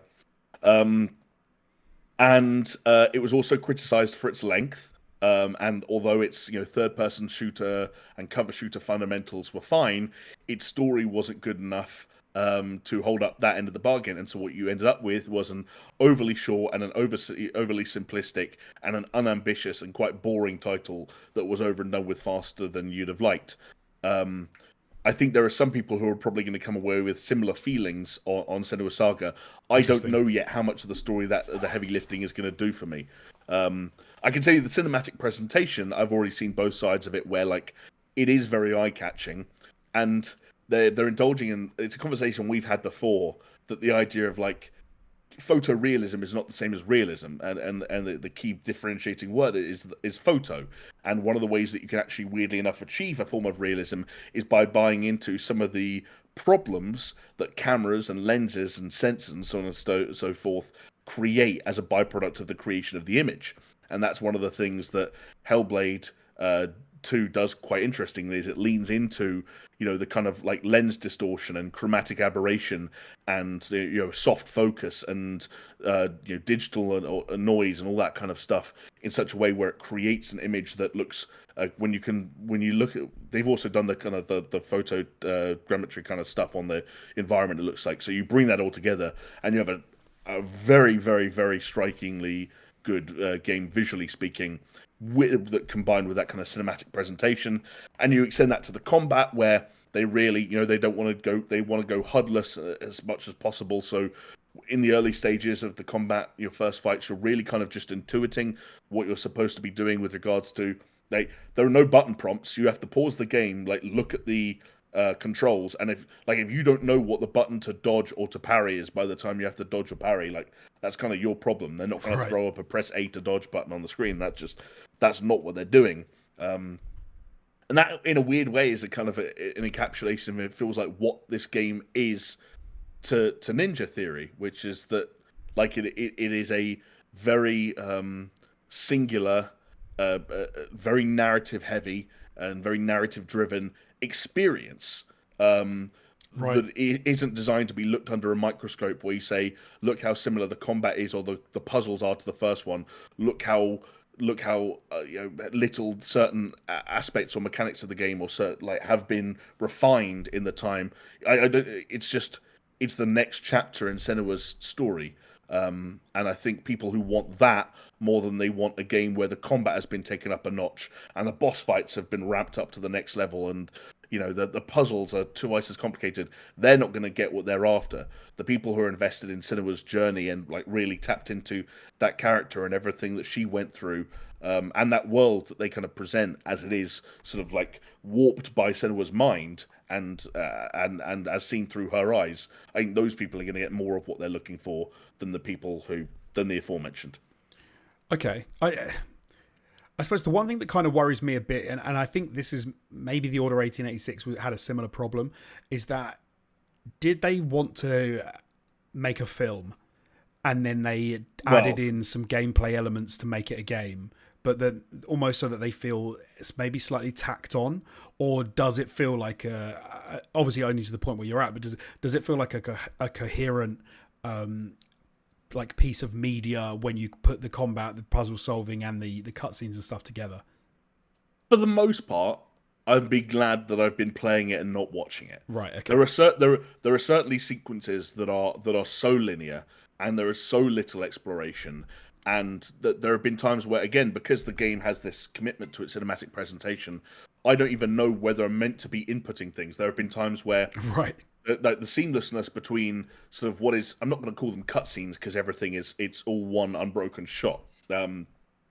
But the kind of the seamlessness between Senua doing something like that's just a part of her animation, and I'm meant to be sat there watching, and me pressing a button to initiate the next movement have been so hard. It's been so hard to figure out where those seams are. There have been times where Senua's been, in one particular example I can think of, laying still, not moving forward. And so I was like, she's been laying still for a long enough time, and I realized I had to press B, which is like the interact button, for her to move something out of the way and keep crawling forward. So there definitely is something. There definitely is a criticism there that between their commitment to cinematic presentation, and their seeming, I'm not going to call it a disinterest or lack of interest in bringing forward the combat or the puzzle solving ideas, but like it does seem like it wasn't their biggest focus. Yeah, some people are going to criticize it in the same way they criticize the Order for that kind of, you try to make a movie more than a game kind of idea. I've already seen some chatter on social media where people have responded to the criticism of the combat and the puzzle solving, saying, well, if the puzzle solving is so simple that it doesn't even need to exist, and the combat is simpler than it was in the first game, why is this a game? Like, why are we even playing this? And I personally don't, I'm not asking that question, having now played a little bit of it myself. I'm still finding the combat sort of like mostly crunchy and satisfying enough that I'm glad to be a participant in it. But yeah, that question will be asked. Okay. And do you know what the thing is? It's important. I think that there's a lot going on with Xbox at the moment. This is coming off the back of the closure of Tango and of Arcane Austin. There's more eyeballs on Xbox as a brand and their portfolio than ever before. And this is a game that's been in development for an incredibly long time. And I think those are all things that are not working in Hellblade 2's favor. If this was a game that had been in development for 2 years, if those studios hadn't just closed, then I don't think that the same degree of expectations would be being laid upon it. I think the other thing that is very easy to forget, given that it's on Game Pass and most people are just playing it the same way, is that this is also like a digital-only $50 title. Yeah. Like this was never marketed as or intended to be a big AAA epic game. So when you see people on Twitter who are realizing today, on the day of release, that Hellblade 2 is only 5 hours long, and they're going viral, and they're going, "Oh my god, this game is only 5 hours. It was in development 5 years." Yes, I know I did make that joke at the top, but that was the point of the joke. For comedic effect. Yeah. Like, and those tweets go viral because people aren't as in the know as you or I or any of the listeners of this podcast. Then yeah, it might seem a bit shocking, but I think that's just a regrettable element of kind of the environment that this game has been released into and how long it took Ninja Theory to get to this point. I genuinely think that, like, if the studio for all hadn't happened, and if Xbox weren't under a microscope, and this game was made a lot quicker, and we'd known about it for a lot less time. And Ninja Theory had just made another Hellblade game that was now at the time of recording an 82 on Metacritic, and the people who were looking forward to it were mostly satisfied. I don't think that it would be that big a deal. I'm really keen to play it now because, like, I suppose one of the things that so I think I think I know what they're getting at and they're trying to do, which is to, and like everything you've said, it's hubless, it's sort of seamless. It's like it's an intertwined experience of you playing as Senua. You're not like, you don't have cutscenes and then you have this and you have button prompts. They're trying to get you to feel immersed in the journey that she's on and to be a part of that. And I suppose I can see why you would pare back the combat in something like that if you're not going to have like just loads of enemies rushing at her and turning it into a hack and slash. If you're like, no, if you want to, like, if you watch a World War II film, you don't just have like waves and waves and waves of enemies attacking people. It's more considered, and each individual fight is important. Yes. So that makes total sense to me. And then you also get to the point of, why is it 5.5 hours long? Because if you're going to pay attention to every frame of that game to nail a story and to get the narrative across and the gameplay across, you're not trying to fill it with filler. You're putting everything there to tell the story and to engage the player and all of that. So no, I'm psyched to give it a try. Like 5.5 hours is way more time than you need to tell a complete and cohesive and engaging story. Yeah, like sure. we know that from other mediums. It might feel short from a video game, but that's because budgetary concerns appear to be applied to video games like few other mediums. And I get that. I'm not trying to sort of challenge that way of thinking, but especially something as kind of as unique and as individual as Senua's Saga. Is again experiencing a world and events and trauma through the eyes of someone who suffers with these various mental health issues and mental illnesses. Who wants sort of like binaural schizophrenia for 18 hours? Like, you've been throwing your headphones out the window. You'd probably have schizophrenia by the end. Exactly. At some point, like the stories like these should be able to be compact, and we should be. And I remember when Ninja Theory, independent at the time, announced Senua's Sacrifice, and they announced that it was going to be a cut price title, and they announced that it was going to be digital only, and they said because it was their new thing of trying to make quote unquote AA games, because they felt in the long term, if they made games that had AAA production values but were shorter and priced accordingly, that could be more feasible for them as a company going forward. And I know you and I sat here a couple of months ago, saying how nice it would have been, or at least interesting it would have been, for Ninja Theory to take a blank check from Xbox and go bananas with this, but they haven't. And I think that's interesting, and I think that's also commendable, and I think that's befitting of the kind of game that Hellblade 2 is, and the kind of story that Ninja Theory clearly very much want to tell. And that doesn't mean it's going to be for everyone, and the 5 out of 10s are examples of that. Some people will absolutely look at things like the puzzles and the combat under a microscope and say they're not refined enough, they haven't been advanced enough, in some cases they've even been simplified. That didn't engage me. That led to my gameplay experience being boring. And if the story doesn't hold up its end of the bargain, and again, I can't speak to that yet, then yeah, you have a pretty rough experience on your hands. But I don't know. From what I've seen thus far, like, it's not raising any of those red flags for me just yet, and I'm kind of mostly picking up what it's putting down, in spite of acknowledging and agreeing with where some of its shortcomings from a technical perspective are being pointed out. Cool. And that's why it's going to divide people. It will continue to. The other thing about a game like Hellblade 2, and I'm not trying to rub salt in the wound for Xbox, is it looks way more normal and is way more understandable in the middle of a big, healthy, varied slate, which Xbox probably thought they would have by now. Right. As it is, people are looking at it and saying, "Oh my god, I feel like I haven't played an Xbox first-party game since Starfield." And they're being told that it's 5 hours, and they're going, "Oh man, bummer! I stayed subscribed to Game Pass for an extra 6 months, and this is what I get." And 2 days out, they're done. Yeah, literally. And they're like, "Great, now I guess I have to wait for Indiana Jones."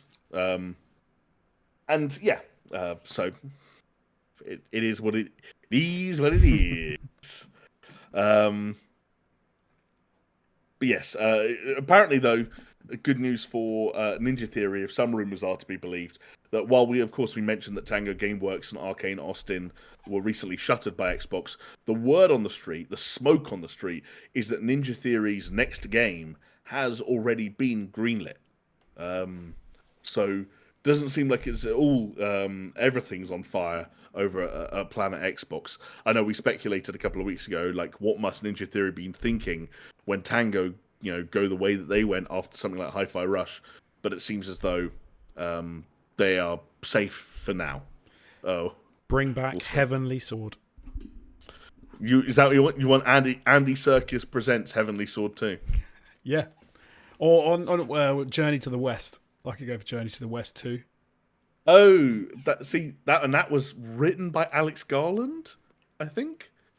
For a while there, Ninja Theory did a really good job at getting some kind of big name attached to their title in some way, shape, or form. Well, Andy Serkis was definitely. Is he part of Heavenly Sword as well? No, he was definitely part of Journey to the West. I think Andy Serkis was. I think he just acted in Heavenly Sword.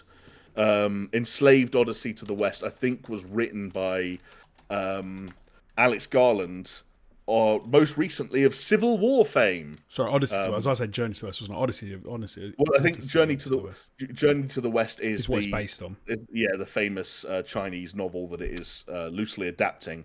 And yes, it was written or co-written by Alex Garland, who has of course since gone on to do such smash hits as Ex Machina, Annihilation, and the most unpolitical political film of the year, Civil War, which I haven't seen yet. But me either. I want to see that. Yeah. Yeah. That'd be. We should talk about that when we have both crossed that off our to-do list. Yes. Jonesy, let's switch over. Let's switch gears momentarily and talk about financial reports, because all the people want to hear from us are the dotted I's and the crossed T's, the percentage signs, the numbers. I'm joking, of course, but financial reports are usually a pretty good way of getting companies to talk about things that are coming up and that we can look forward to. And something that an incredible amount of people are looking forward to is GTA 6.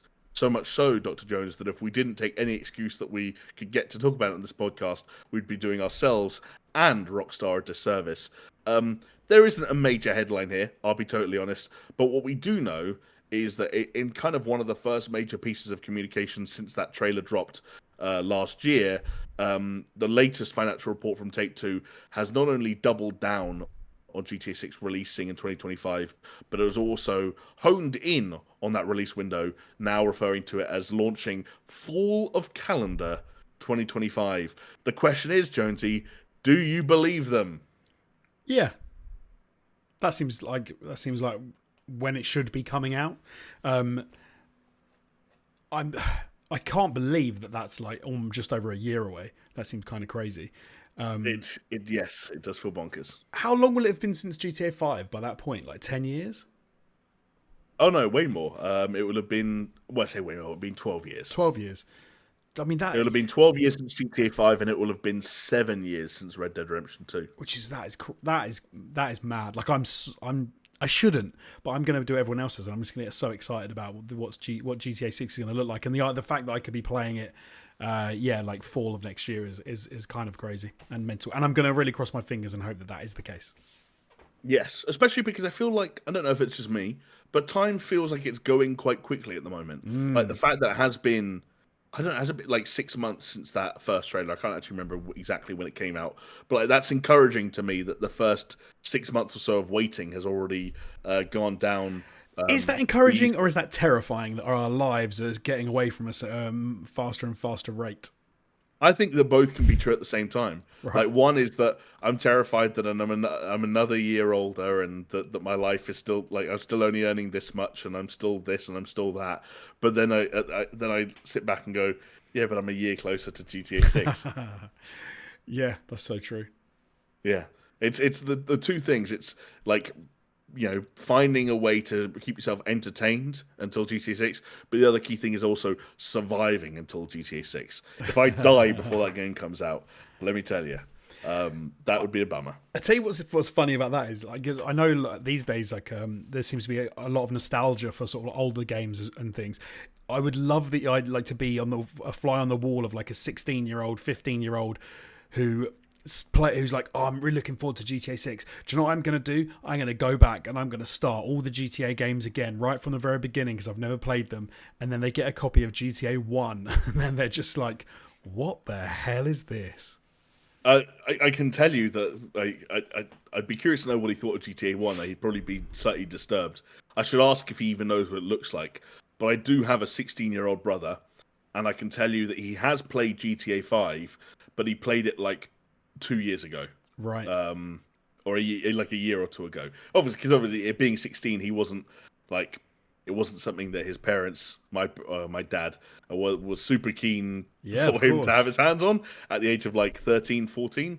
Although that's probably a fine age to start. I don't know. I don't think it matters that much. But yeah, he played it for the first time inside the last couple of years. I think it got added to Game Pass, and that was how he played it, because I think he has a Series X, and I'm pretty sure. Yeah, I think it came to Game Pass at some point, and he played it through that. But he seemed to really like it, and it was actually, weirdly enough, it was playing GTA 5 that inspired him to play Red Dead Redemption 2. So I can tell you that at least part of the reasons that those games in particular continue to sell and continue to end up on end of year charts is because there is another generation of gamers who are, I don't know if it's through osmosis or friends or weird older brothers like me, are picking up these games and are playing them and liking them. It's really weird to think that, like, I know we've obviously just said it's 12 years when this comes out. It would have been 12 years since GTA 5, but the idea that someone could pick up GTA 6, sorry, when it comes out and play it and enjoy it, and they were 8 years old when GTA 5 came out, blows my tiny mind. As someone who has played, I want to say GTA 2 was my first GTA game, and I think I also played GTA London or whatever it was called at the time, GTA UK, where they had the cars had the Union Jacks on the top and stuff. Yeah. But then GTA 3 changed the way I thought about video games when that came out. Massively. Like, completely blew my mind. I mean, I was 8 when GTA 3 came out, and I don't remember the build-up anticipation for or launch of GTA 3, but I very indirectly remember the furore it caused, because I remember by the time that Vice City came out, which was only a year later, so I'd have been 9, I remember reading reviews for Vice City in the official PlayStation magazine, which I used to get, and that my dad had a friend called Greg whose wife went out and bought him Vice City the day it came out. And I remember thinking it was like the coolest thing I'd ever heard, because I was not allowed to play those games. And I had to go to Greg's house, where my dad would let me play GTA for the duration of our time at Greg's house. Shout out to Greg, he was ginger. But well, yeah, I guess. Long story short, Jonesy, not that long to wait, as weird as it sounds, unless Rockstar have another trick up their sleeve, which can never be counted out. But if Rockstar do pull a fast one, there are other Take-Two and, by extension, 2K hits that we can look forward to. They've also, totally unsurprisingly, confirmed development for NBA 2K25 and WWE 2K25. But one of the things that was interesting and caught people's eye in the following sort of hours following the financial report was that 2K announced that they would unveil the next iteration of one of their, quote, biggest and most beloved franchises at Summer Game Fest on Friday, June 7th. Now, at this point, Summer Game Fest has announced it's got like 55 partners for the show. You know, just about every company that you can think of was represented there. But it's not very often that a company comes out beforehand and says, we're going to unveil, to use their words, the next iteration of one of our biggest and most beloved franchises at the show, so tune in. But of course, this has opened up the door to huge amounts of speculation around what it could be. Now, the boring answer is, of course, and this might be slightly complicated because I know Take-Two only recently bought back Gearbox after the whole Embracer catastrophe. But the most boring answer is that this is potentially another Borderlands game, Borderlands 4, for example. Which the film's coming out. The film is coming out, and I'm pretty sure that's what Gearbox are doing. I don't know, but it seems likely based on, because Randy can't help but make hints all the time, and the amount of times he says random shit like, "We're making the game that people think we're making." It's like, oh, okay. But I will say up front, Borderlands 4, as the most boring possible outcome for this goes, that's not bad. I'd play another Borderlands game, I think. But there are some more interesting examples, even to go on what 2K have said in the past. They have previously confirmed, for example, that they are working on new entries in the BioShock and Mafia franchises. Both of those could be big deals. You're making noises. Which series got you making noises more? Mafia. Purely Mafia. because, so like the remake of Mafia 1, I'd never played Mafia 1 or 2. I played Mafia 3 and liked it. Didn't blow me away. But the remake of Mafia 1 I loved. I thought was fantastic. And so yeah, a new entry into the Mafia series would be really good. But then less so the BioShock series. I really liked Infinite, and I'm not going to say I didn't. However, I always forget. I'm rubbish with names. Is it Ken Levine who's left and is now making Judas? That's the next BioShock game. So, okay. The idea that they're making a BioShock game without Ken Levine, I'm like, but I'm already getting a BioShock game from Ken Levine anyway, so I don't need another BioShock game. But no, I'm not going to say that. Like, they could come out of another phenomenal BioShock game. I try to think anything else that it could be from them that is going to be. Shall I look up 2K Games franchises while you're? Yeah. While I do, sorry, go for it. I was going to say, is it too early for Rockstar to be talking about? Rocksteady, Jesus, to be talking about. No, Rockstar to be talking about another game from them. I don't think it's impossible. That's bully game or something. I don't think it's impossible. That's just not the vibe. One, that's not the vibe I get from the way GTA 6 development is progressing. That's what I thought. Two, you think that they'd wait until it was out, right? Yes, but also like if another Rockstar game was going to be announced, it wouldn't be 2K telling us to tune into the Summer Game Fest. It would just be a tweet. Like fair enough. Yeah. I will say so. There's not that much else that we can get that excited about. So BioShock, Borderlands, Civilization is not impossible. It has been what that be Civ 7? Well, 8 years, since Civ 6. Right. Mafia, XCOM, which again we haven't had a proper XCOM. Some would argue since XCOM 2. There was a Chimera Squad in 2020. But it's been a while since we've had an XCOM game. But I know that's slightly complicated because of I know some weird stuff has happened with Firaxis, and they went off and made Midnight Suns, and then I think a bunch of key people left. Anyway, NBA is still happening, PGA Tour is presumably still happening, WWE is still happening, and Topspin just happened. So really, we are talking about BioShock, Borderlands, Civ, and Mafia, and XCOM. Okay. Which I think that means we have a pretty good chance of seeing something that I'm going to be excited to see. Because I think any of those 5 is a big deal. Yeah, for sure.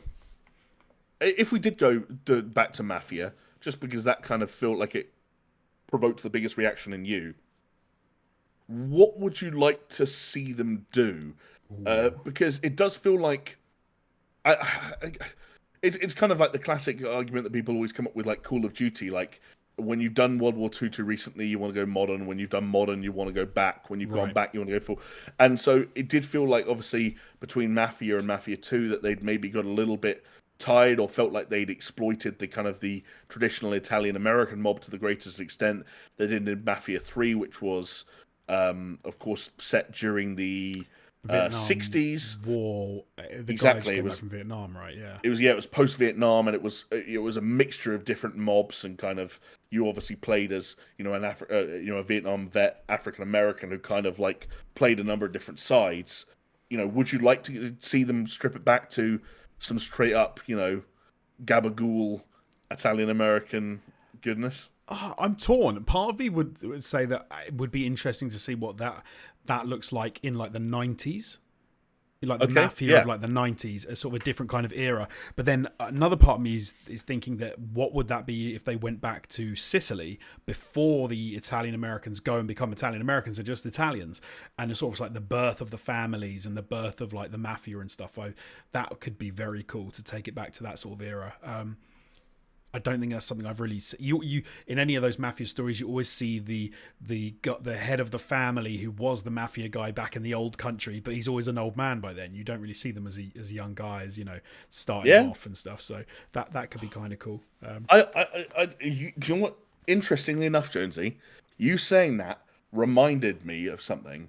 You said that, and I thought, I feel like I've heard that somewhere. I've heard that. I don't know if that was a fan theory or what someone wanted to see or something. And so I Googled it. I'm looking here at my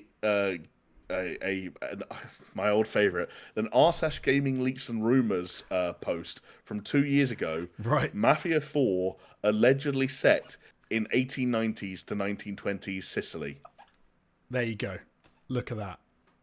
So, I mean, if that ends up being what it is, then that is pretty. Is prescient the word? Sounds like it might be right.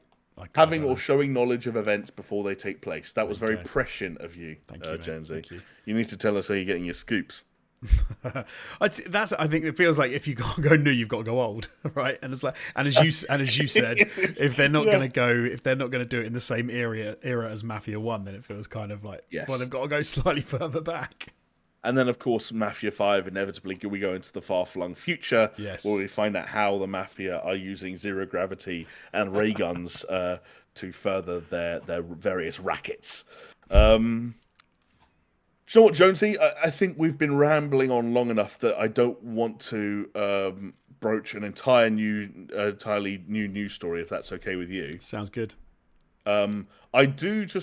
I don't know. I'm reaching here, and I feel like going off script is just an invitation for things to go horribly wrong.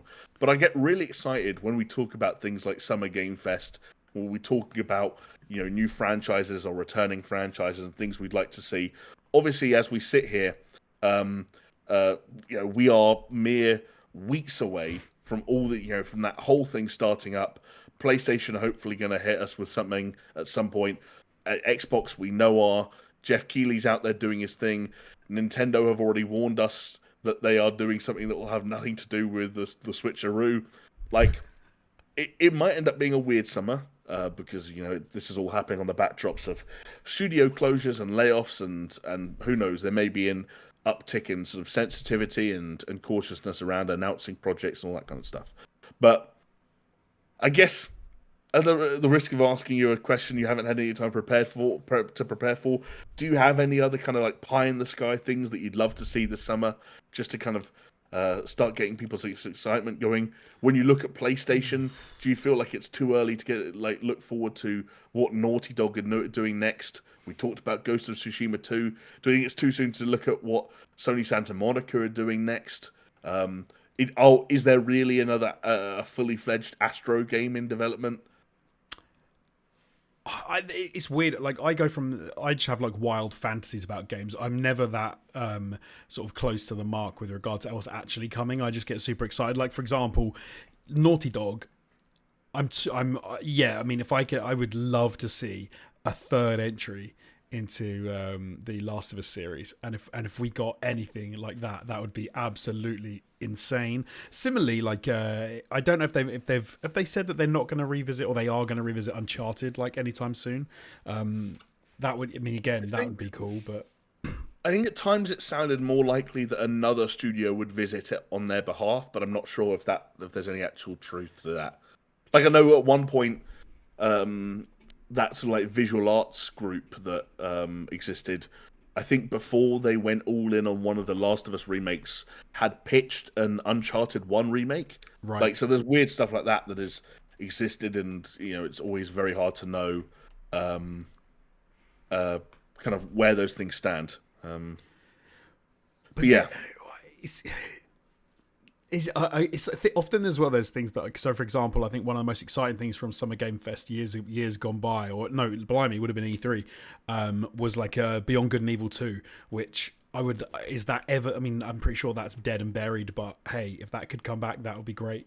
Never say never. Again, Ubisoft have confirmed they're doing a show, and the two biggest things that Ubisoft have in their current portfolio, Shadows and Outlaws, Assassin's Creed and Star Wars respectively, are both very public. So like, what are their surprises?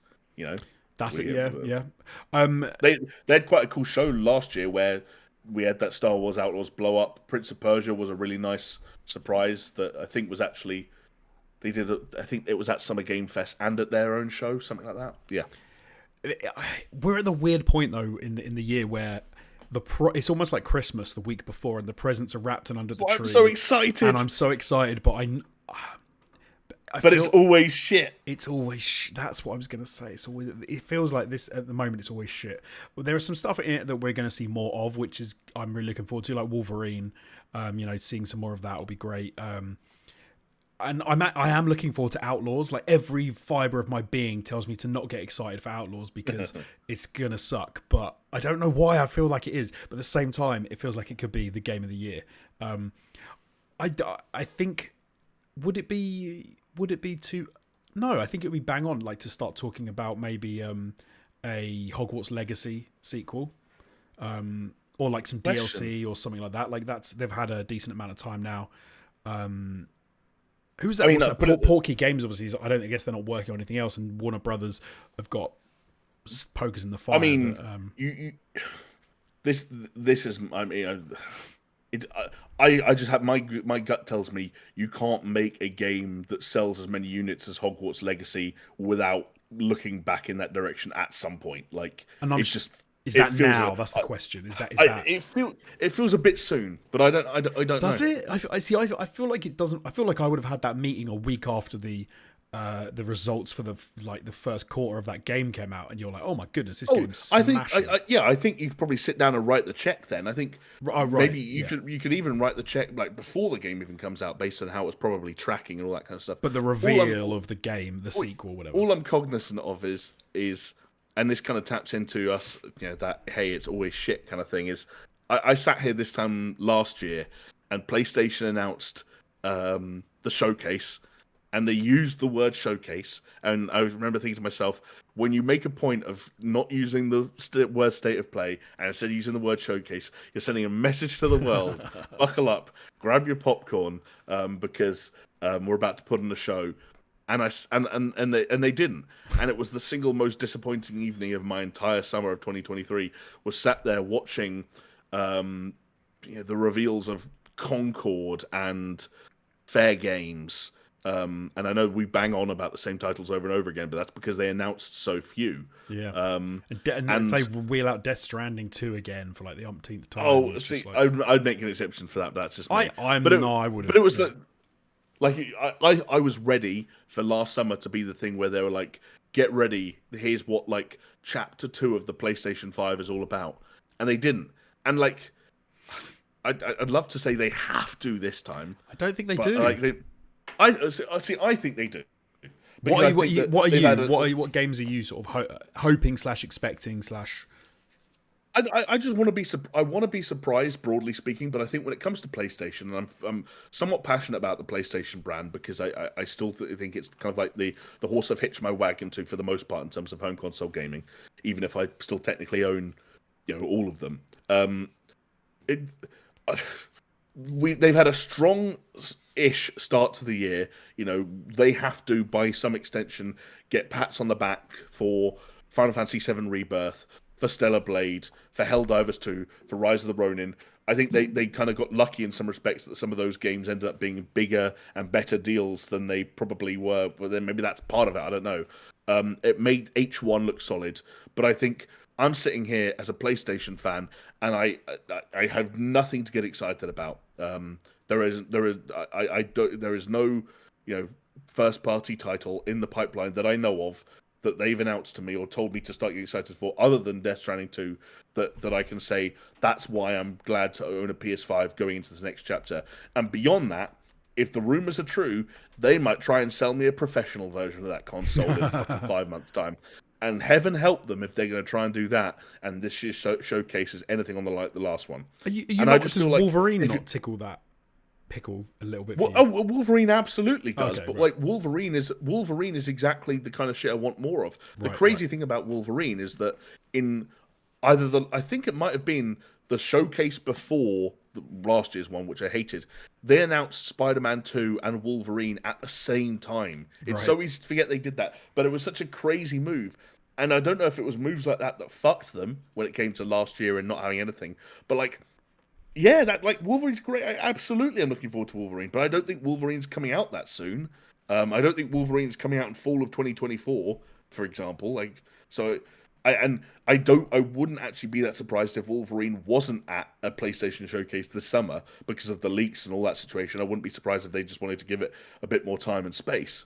But like, I don't want I don't want PlayStation to be the company where I'm sitting around waiting to see how Insomniac have managed to make another game at the same time. Like, at some point, like there are enough studios out there, you know, like Asobo and Bend and all, not to just throw the usual suspects under the bus, like Sucker Punch and Naughty Dog and Santa Monica and all that kind of stuff. Like, I just want to.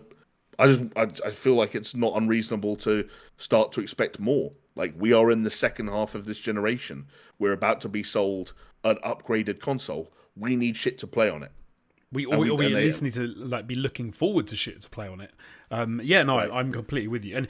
But the weird thing is, like, it feels like we've been through a year of bad announcements, and so I'm kind of curbing my expectations with regard to what we're going to get. I think it's probably safe. Unfortunately, so. No, as always with all these things, in spite of how I like to, push podcasts off the rails by dragging us into conversations about our pie in the sky hopes for these kinds of shows, they usually do end up being a disappointment. But luckily, we don't have to wait too much longer to be disappointed.